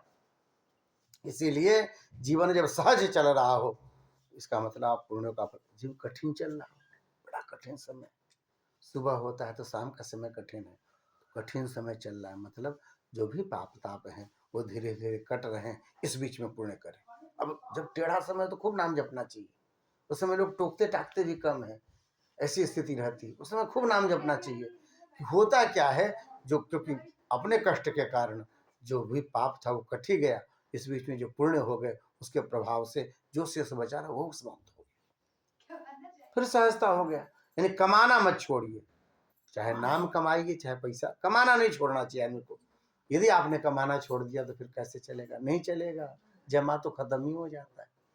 यह स्वरूप है संसार का, यही स्वरूप है। तो कहा कि महाराज जीवन में जब विपत्ति है तो उस विपत्ति में आप भगवान नाम स्मरण कीजिए। यदि संपत्ति है तो संपत्ति में भी निरंतर स्मरण करते रहिए कि आपका फिर टेढ़ा समय ना आए, है ना। जमा करते रहिए, जमा करते रहिए, समय करते रहना चाहिए। एक स्मृतियों में एक बात बड़ी अच्छी बताई गई है, कहा गया है कि दुई लोगों को जो है गले में रस्सी पत्थर बांध करके समुद्र में डाल देना चाहिए, पत्थर बांध के, जो बाहर ऊपरे ना आ पाए। कौन? तो बोलते हैं धनवंतम अदातारम दरिद्रम अतपस्वी नाम। कहते हैं कोई धनी व्यक्ति है पर वह दान नहीं करता, है ना, पुण्य ना करता हो, दान ना करता हो, सेवा ना करता हो मंदिर की, वैसा उसको जाकर डाल करके समुद्र में डाल देना चाहिए। इसलिए डाल देना चाहिए कि भैया पूर्व जन्मार्जित कर्म के कारण, पुण्य के कारण आपको ये प्राप्त है, और यदि आप नहीं करोगे तो आपकी स्थिति तो बिगड़ जाएगी, बाद में बिगड़ जाएगी तो आप अच्छी स्थिति का फायदा नहीं उठा रहे हो या आप गलती कर रहे हो। इसलिए, और दरिद्रम अतपुष्य नाम, किसी के जीवन में बड़े संकट आ गए, बड़ी दिक्कतें आ गई, और वो फिर भजन ना करे, संकट क्यों आए? इसलिए क्योंकि आपका जो है सो पुण्य खत्म हो गया था, पाप प्रबल हो गए थे, अब ऐसा संकट आ गया तो इस समय क्या करना चाहिए? खूब भजन कर लेना चाहिए। होता है कि पाप के प्रभाव से कभी कभी नाम नहीं निकलता मन से, नहीं निकलता तो जबरदस्ती निकलवाए, जबरदस्ती निकलवाए। अपना मुंह से न निकले तो जाके कीर्तन में बैठ जाए, कैसे हो बोलना पड़ेगा, कथा में बैठ जाइए तब भी बोलना ही पड़ेगा, है ना। वहां ना हो तो जाके मंदिर में आरती में खड़े हो जाते, सबके साथ गाना पड़ेगा, भय प्रगट कृपाला दीन दयाल, है ना। अपनी जगह बदल ले।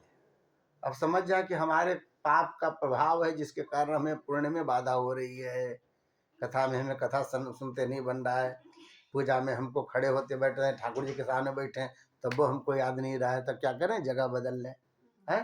तो समझ जाए पाप प्रबल हो रही है तो जबरदस्ती, श्री डोंगरे जी महाराज कहते थे कि आप इंद्रियों को जैसे जैसे कहेंगे, इंद्रियां जैसे कहेंगे वैसा करेंगे, तब तो इंद्रियां आपको जो है नरक में ले जाएंगी।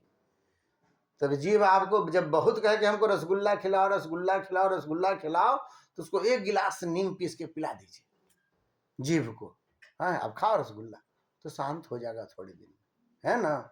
जब बुद्धि ऐसी होने लग जाए कि नाम में ना लग रहा हो, पूजा पाठ में ना लग रहा, तब बुद्धि को जबरदस्त, कैसे नहीं जाओगे तुम, जाना पड़ेगा मंदिर, बैठना पड़ेगा वहां पर, हम बैठबे करेंगे, चलो हमको बड़ा कष्ट होगा तब हम बैठेंगे। अरे भाई हमारा प्रारब्ध खराब चल रहा है, हमको कष्ट तो होबे करेगा जहाँ जाएंगे तो, निश्चित है। क्या जाने ना हो वही सुख लिखा, भगवान माध्यम बनाना चाह रहे हो, चलो इससे भजन करवा लेते हैं, चलो इससे जो है सो मंदिर दर्शन करवा लेते हैं, चलो इससे जो है संतों की सेवा करा लेते हैं, तो माध्यम बनाना चाह रहे हो। जीवन में बहुत सारे ऐसे प्रसंग आते हैं तो हो जा, तो ये जो है इस परिस्थिति को विपत्ति भी संपत्ति की तरह है। यह कौन बता रही? कुंती बता रही। जब जब हम बुरी परिस्थिति में गए रहे आपने संभाला। देख लो प्रभु, इतना बड़ा महाभारत बीता है, इतनी विशाल सेना, इतने बड़े बड़े महारथी के सामने ये हमारे 5 के टिंगा मिंगा पिंगा हैं, पांडु के ये जो पुत्र हैं यही हैं, इसके देखिए पांचों के पांचों आपने बचा दी, कृपा ही न करी, नहीं तो इन दुष्टों के सामने क्या थे, कुछ भी नहीं थे, उड़ जाते। ये कृपा ही है, किसके ऊपर कृपा करी? ना जिसका राज्य है, जिसके भाइयों ने उसको राज्य से निकाल दिया, जिसको अज्ञातवास झेलना पड़ा, जो परेशान है, अरे पांचों की शादी ढंग से नहीं हुई, एक द्रौपदी पत्नी थी, है, इतनी सारी परेशानियां, और इतनी परेशानी वाले को भी आपने, जो राजा राजा सब थे, जगह जगह के राजा, ये मगध के राजा, ये इंद्रप्रस्थ के राजा, ये सब सामने पड़े थे, सबके सामने आपने इनको जिता दिया। महाराज, इतने विपत्ति में पड़े हुए आदमी को आपने ऐसे संभाल के रखा। प्रभु, आपके चरणों को छोड़ करके यदि हम कहीं और जाएं तो हमसे बड़ा दुर्भाग्य वाला व्यक्ति कौन होगा। हमको विपत्ति ही रहने दो, ऐसा समझाया, चरणों में प्रणाम किया है। गए हैं, भीष्म पितामह वहां इंतजार कर रहे हैं, मुख से कह रहे हैं कृष्णा कृष्णा कृष्णा कृष्ण है। एक ही मन में इच्छा है कि जब हम मरे ना तो ठाकुर हमारे सामने खड़ा हो। और बिंदु जी का बड़ा सुंदर पद है, इतना तो करना स्वामी जब प्राण तन से निकले, गोविंद नाम लेकर ये प्राण तन से निकले। ये ऐसा बैठ के वहां पर और कोई सुने चाहे ना सुने, महाराज दुश्मन थे और ठाकुर जी तो सुनता है। महाराज, हमारा ठाकुर बड़ा प्रेमी अपने भक्तों का, उनको स्मरण हो आया, सबको लेकर के गए हैं वहां पर भीष्म पितामह के सामने। सबको देखा भीष्म पितामह ने, ये क्या कहते हैं सो नकुल, ये सहदेव, ये भीम, ये युधिष्ठिर, सबको देख रहे हैं। अचानक सबके बीच से परमात्मा प्रकट हुए हैं। मुस्कान आ गई उस व्यक्ति की जिसके पूरे शरीर में 1000 बाण लगा हुआ है।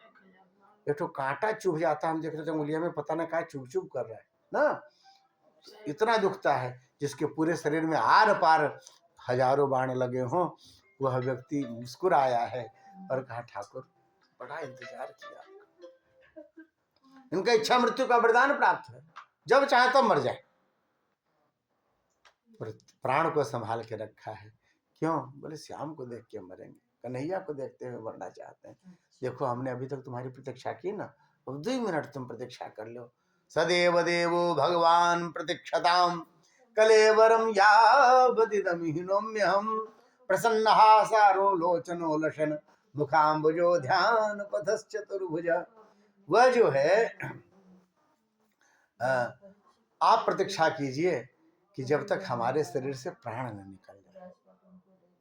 जब भी कहा कि प्राण निकल जाए, यानी मरना चाह रहे हैं, मुंह उदास हो गया भगवान को। बोले ना ना ना, उदास मुख मत करना, मरने वाले की अंतिम इच्छा पूरी की जाती है। क्या इच्छा है? मैं आपके मुस्कुराते हुए मुंह को देखते हुए मरना चाहता हूँ। आप वैसे ही मुस्कुराओ जिस स्वरूप को देख करके गोपियां मुग्ध हो जाती थी, जिसको देख करके यशोदा मैया वात्सल्य से खिल जाती थी, जिसके स्वरूप को देख करके जड़ क्या चेतन क्या सब मुग्ध हो जाते थे, आनंदित हो जाते थे। हमको वही स्वरूप देखना है, वैसा ही आनंदित स्वरूप देखना है। उन्होंने युधिष्ठिर के विषय में बताया, ये मना कर रहे हैं कि हम बैठेंगे नहीं राजगादी पर, ये खून से सनी हुई है, अरबों खरबों लोग मारे गए इस राज्य, क्या इसमें रखा हुआ है, हम नहीं बैठेंगे, राजा नहीं बनेंगे, इनको उपदेश कीजिए। तब उन्होंने राजधर्म का उपदेश किया, मानव धर्म का उपदेश किया, भागवत धर्म का उपदेश किया, नारी धर्म का उपदेश किया। वहां पे कथा आती है कि द्रौपदी हंस पड़ी है। क्यों हंस रही है? बोले महाराज आज इतना आप उपदेश कर रहे हो, बीच सभा में जब मेरी साड़ी को हाथ लगाया था दुशासन ने, उस समय आपकी यह बुद्धि कहाँ गई थी? बहुत सुंदर कहा है कि देखो जैसा अन्न खाते हैं ना वैसा मन हो जाता है जीव का। हम दुर्योधन का अन्न खाते थे तो हमारी बुद्धि में जो है अपने प्रतिज्ञा को लेकर के बड़ा जो है सो भाव था कि मेरी प्रतिज्ञा स्वरूप रही। मैंने प्रतिज्ञा ली थी कि राज सिंहासन पर जो बैठेगा मैं उसको अपना पिता मानूंगा, पिताजी को ऐसा मैंने वचन दिया था। तो इसलिए धृतराष्ट्र में और दुर्योधन में मेरी यह भावना थी, मैं उसका विरोध नहीं कर पाया बेटा, क्योंकि मैं अन्न उनका खाता था। इसलिए अब अर्जुन ने बाण मार करके पूरे शरीर से रक्त निकाल दिया है, जो भी दुर्योधन के अन्न से बना था। अब मेरी बुद्धि शुद्ध हो गई है, तो मैं कह सकता हूँ एक नारी की अस्मिता से बढ़कर के कोई प्रतिज्ञा नहीं। किसी नारी की अस्मिता वहां जा रही हो और आप अपनी प्रतिज्ञा, अपना नियम, अपना कानून ये सब करेंगे, नहीं, ये महापाप है बेटा। इसके कारण हजारों बाण लगे हुए शरीर में, ये महापाप। ऐसा जब कहा उसके बाद भगवान में अपने ध्यान को लगाया। 11 श्लोकों में स्तुति करी है। प्रथम श्लोक में सर्वस्व समर्पित और अंतिम श्लोक में स्वसमर्पित, बीच में नवधा भक्ति, बड़ी सुंदर, बहुत सुंदर। इतिमति रूप कल्पिता तृष्णा भगवती शाश्वत बिंगोबे विभुमनि, बहुत सुंदर उन्होंने प्रार्थना करी। हे प्रभु, यह जो मेरी मति है ना, ये मति रूपी यह जो है सुकुमारी कन्या है, इसका मैंने अब तक वर्ण नहीं किया, इसका ब्याह मैंने नहीं किया, मैंने अपनी मति किसी में नहीं लगाई, न देह में, न गेह में, न संसार में, न परिवार में, न यश में, न मान में, प्रतिष्ठा में। ये मति अभी तक मेरी कुमारी है, कहीं नहीं लगी। ये आपके चरणों में लगना चाहती। मान लो एक कन्या है, आपका वर्ण करना चाहती है, इसका पाणी ग्रहण स्वीकार कर लो। मैं बूढ़ा हूं, मैं मर रहा हूं, मेरी कुमारी कन्या बची रहेगी तो मैं कैसे सुखी से मर पाऊंगा। इसको स्वीकार कर लो। भगवान को भी हंसी सूझी। ने कहा कि बाबा पूछ तो लेते अपनी बिटिया से कि हमरे जैसे से ब्याह करेगी। बोले हमरे जैसे का क्या मतलब है? अरे लोग कहते हैं हम काले हैं, कलूटे हैं। भगवान कैसे सब वहां पे वृंदावन में गोपियां गाती थी, हैं गोरे नंद यशोदा गोरे तुम कत श्यामल गात। हैं जो भाई यशोदा जो है गोरी है, नंद बाबा गोरे हैं, तुम काले कैसे हो गए? हैं तो हम तो इसे काले कलूटे हैं। आजकल लड़कियां सभी चाहती है राजकुमार जैसा लड़का मिले। नीतिकार कहते हैं कन्या वरय ते रूपम। कन्या किसका वर्ण करती है? रूप का। राजकुमार जैसा लड़का हो, घोड़े पर बैठ के आए। हैं माता जी भी करनी, माता जी नहीं, माता जी चाहते हैं माता वित्तम, माई चाहती है लड़का काला हो, पीला हो, गोरा हो, चलेगा, पैसा वैसा हो, कमाता हो, माता हो, हमारी बेटी को कोई दुख ना हो, हैं घर में नौकर चाकर रहे, आराम से इसका जीवन जाए। तो माता वित्तम। अच्छा बाबू क्या चाहते हैं? बोले रूप हो चाहे ना हो, धन चाहे ना हो, लड़का कीर्ति वाला हो, यश वाला हो, समाज में प्रतिष्ठा हो उसकी, है चार जगह उठे बैठे अधिक ऐसा स्वरूप हो, यश हो, नाम हो, अच्छा वंश हो। पिताजी यह चाहते हैं। पिता श्रुतम, यश हो उसका। बांधवा कुलम इच्छन्ति। बांधव लोग क्या चाहते हैं? बांधव लोग चाहते हैं कम से कम हमारी बहनियां हैं, अच्छे बड़े परिवार में ब्याह है, कलेक्टर हो, कमिश्नर हो, कुछ हो, कबो मामला फंसे तो फोन करे, जीजा जी जरा संभालो, देखो थाना वाला मान नहीं रहा है हमारा, जानते नहीं हो हम कौन है। ऐसा वाला तो थोड़ा सा ऐसे में तो बांधवा कुलम इच्छन्ति। बोले बाकी लोग क्या चाहते हैं गांव वाले? मिष्ठान मित्रे जना। बाकी लोग तो कुछ नहीं, जैसा भी हो लड़का लड़की हो, रसगुल्ला बढ़िया होना चाहिए, गुलाब जामुन बढ़िया होना चाहिए, खाएंगे। अरे बड़ा सुंदर, बड़ा सुंदर, एकदम लक्ष्मी नारायण की जोड़ी है महाराज, बड़ी सुंदर जोड़ी, ऐसी जोड़ी तो देखे नहीं दोबारा। मिष्ठान मित्रे जना। तो कन्या वरे थे रूप। कन्या जो है रूप का वर्ण करती है। बाबा पूछो तो अपनी बिटिया से, हमरे से ब्याह करेगी क्या? हमको सब काले कलूटे बोलते। वहां पर बृहस्पति ने बड़ा सुंदर कहा है, जो महाराज आपसे सुंदर कौन होगा? त्रिभुवन कमनम तमाल वर्णम रविकर गौरव रामबरम दधाने। महाराज आपका रूप कैसा त्रिभुवन कमनीय है, आपके जैसा कोई दूसरा है ही नहीं। जब ये चर्चा हो रही है, भगवान 115 साल के हैं, 15 साल में महाराज ऐसे हो जाता है, आदमी सुटुक जाता है। बिस्तर पे खोजो तो चद्दर झाड़ने पे निकलेंगे सब। ठाकुर जी अभी भी जियो कहते हो, है ना? ठाकुर जी जो कहते हो, त्रिभुवन कमनीय स्वरूप है। और कैसा रंग महाराज, रंग पूछो मत।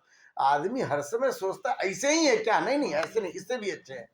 तमाल वर्ण, तमाल का जो पुष्प होता है ना, पत्र होता है, तमाल जैसा तमाल का पुष्प होता है, उसके जैसा रंग है, हल्का नीला हरितमा आभा लिए हुए। जब राम रक्षा स्तोत्र में बुध कौशिक कहते हैं तो कहते हैं रामम दुर्वादल श्यामम। राम जी कैसे हैं? जैसे दूब होता है ना, दूब थोड़ा गहरा हरा होता है ना, दुर्वादल श्याम। राम कैसे हैं? दुर्वादल की तरह श्याम है। गोस्वामी तुलसीदास जी से किसी ने पूछा, नील सरोरु नील मणि नील नीरधर श्याम। अरे नील कमल देखा है, नीलमणि देखा, ऐसी चमक है।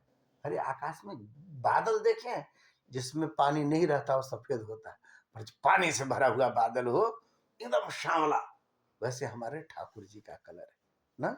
नारद जी से लोग पूछते हैं, नीर ताम रस श्याम काम अरी। नारद जी बताते हैं भगवान का रंग कैसा है। तो बोले तांबे के बर्तन में आप जल डाल दीजिए, जब जल डालेंगे ना तो जल थोड़ा देर छोड़ देंगे तो धीरे धीरे रंग छोड़ देता है तांबा, थोड़ा हरितिमा, थोड़ा नीला हरितिमा लेते हुए रंग। वैसे ही ठाकुर जी, उसको बोले तांबे का रस, नील ताम रस श्याम कामरी। अरे ठाकुर आपका रंग तो अद्भुत है, जब देख ले ना वो पलक झपकना भूल जाता है, इतने सुंदर है ठाकुर। तमाल वर्णम। अच्छा सुंदर बड़ा व्यक्ति ऊपर कपड़ा उपड़ा ढंग से न पहने तो लोग भाव नहीं देते। प्रथम आपका परिचय तो आपके वस्त्रों से होता है। भगवान वस्त्र का बड़ा ख्याल रखते हैं। जहां भी आप चर्चा देखिए ठाकुर के वस्त्र की चर्चा होती है। वस्त्र का महत्व है। शास्त्रकार कहते हैं किम वास से अत्र विचारणीयम वास प्रधानम खलु योग्यताया पीतांबरौ भिक्ष ददौ सुकन्याम दिगंबरम भिक्ष भष्यम विषम समुद्र। वस्त्रों का विचार करना चाहिए महाराज। कहीं भी आप पहुंचते हैं उससे पहले आपके वस्त्र को देखकर ही आपका सम्मान होता है। बाद में लोग परिचय प्राप्त करेंगे भी आप क्या हैं नहीं है तब जाके, लेकिन पहले तो वस्त्र के अनुसार ही लोग उठाएंगे बैठाएंगे। वस्त्र का विचार जरूर करना चाहिए। जब समुद्र मंथन हो रहा था उस समय सबको बुलाया गया था, हैं, और जब बुलाया गया था तो सब जैसा जैसा पहना ओढ़ा था उसके अनुसार उसको सामग्री मिली। भगवान विष्णु को बुलाया गया। भगवान विष्णु चकाचक बढ़िया पीतांबर धारण करके हीरा मोती पहन के मुकुट कुट पहन करके झमकाते हुए पहुंचे तो लक्ष्मी जी उठा के दे दिया समुद्र। लो महाराज आप धारण करो, कौस्तुभमणि आप धारण करो। हाँ, भोले बाबा को बुलाया गया तो जैसे थे वैसे चल दिए तो भभूति लगी हुई है, सांप बिच्छू घूम रहे हैं पूरे शरीर में। हैं, अब कुछ पहने कुछ पहनवे नहीं किए, नंग धड़ंग पहुंच गए वहां पे। जब ही पहुंच गए तो कहा इनको तो बोले विष उठा के दे दो। बोले बाबा को विष मिला। लो क्यों मिला? तो बोले बाबा ड्रेस मटेरियल होना चाहिए ना कुछ, ध्यान ही नहीं दिए थे तो उठा के दे दी। बोले इनको कुछ दे दो पी पा लेंगे, कुछ रख लेते बिच्छू घूम रहा है शरीर पे। हैं, तो ऐसा इसलिए वस्त्र का ध्यान करना चाहिए। और महाराज वस्त्र तो ठाकुर जी का है। कैसे? हाँ, त्रिभुवन कमलम तमाल वर्णम रवि कर गौरवराम्बरम ददाने। रवि की जैसी किरणें होती। अभी कितना सुंदर सूर्य निकला था, जब भी किरण शरीर को छुआ है ना मन हर्षित हो गया। तो जो रवि की किरणें होती हैं वैसी चमकते हुए वस्त्र धारण करते हैं। कदम्ब किंजल कपिसंग वासम। कदम्ब का देखा, कदम्ब का फल अपने वाटिका के मुंह पे लगा हुआ है, उसके फल के ऊपर जो रुआ होता है ना, हाँ, केसर, वैसे भगवान का रंग, वैसे रंग का कपड़ा धारण करते हैं परमात्मा। घी देखें, घी जो बढ़िया मथा हुआ घी होता है उसकी जो पीलापन होता है रेशमी, वैसा भगवान धारण करते हैं घी के पीला की तरह। जिससे आपने आग देखी, आग में जो चमक होती पीतांबर ये जैसा चमक रहा है, इसका रंग वैसा ही आएगा, हल्का नारंगी पीला। ठाकुर जी वैसा नहीं हो रहा। खूब उपमा दी गई है, ठाकुर जी ऐसा ऐसा पहने वैसा है। नौमिड्यते भ्रवपुषे तड़िदंबराय। तड़िद अंबराय, तड़िद मतलब जैसे बिजली की चमक होती है वैसा भगवान ने। तो हम कैसा कपड़ा होना जैसे साटन वाटन लाए, थोड़ी सी चमक आए इसमें। ने ठाकुर जी जैसा धारण करते हैं वैसा इनका स्वरूप धारण कराना चाहिए। हे प्रभु आप सुंदर भी हो, आपने वस्त्र भी बड़े सुंदर धारण किए हुए, रवि कर और बपुर लक कुला वृतानन।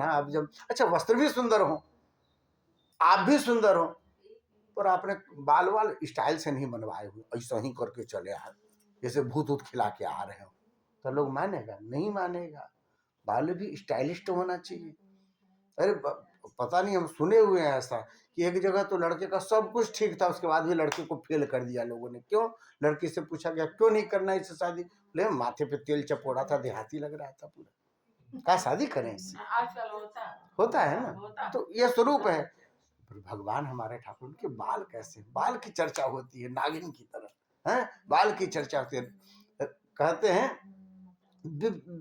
बपुरलक कुला वृतान नाम, घुंघराले केस हैं, काले केस हैं, बादल की तरह केस हैं। और कैसे हैं महाराज? ऐसे हैं जैसे लगता है कि जब भी मुख पे आ जाता है तो हटाते हैं जैसे बादलों के बीच से चंद्रमा निकल आया। इतने सुंदर केस राशि परमात्मा की देखते बनती। ऐसे परमात्मा सुंदर से हैं। हे प्रभु आपकी सुंदरता की बड़ाई सुनना चाहते थे आप, इसीलिए तो मना कर रहे थे, अब कर दिए ना, लो बिटिया का हाथ ले लो। बाद में बड़ी चर्चा की है। और भगवान कहते हैं हम ज्ञानी नहीं, हम तो गायों के पीछे गोबर उठाते थे, गाय बछड़ा चढ़ाते थे। वहाँ उन्होंने कहा महाराज आपके जैसा ज्ञानी कौन होगा? जब एक कमरे में बोर्ड, ब्लैक बोर्ड लगा के दे दो, कौनों बैठ के कुछ ना कुछ पढ़ा देता है, आसन लगा के देते तो कौनों कथा बैठ के बाँच देता है, पर विपरीत परिस्थिति में भी ज्ञान बना रहे। महाराज असली ज्ञानी तो वही है महाराज। जब चारों तरफ विशाल समुद्र, सेना जो है समुद्र जैसी सेना खड़ी हो, सबके हाथ में तीर भाला बड़ा गड़ासा बर्छी सब हो, हैं तो अरे एक मिनट रुक जाओ, हम 1 घंटा कहते हैं, 1 घंटा थोड़ी सब कुछ कर लेना है, उसके बाद 23 घंटा और होने। कल से हम आधे घंटा कहेंगे। रुक जाओ, हो गया, हम खत्म कर रहे हैं। हमारा ध्यान जाता है ना, 4 ही लोग हैं ना, देखो रिकॉर्डिंग में भी जा रहे हैं।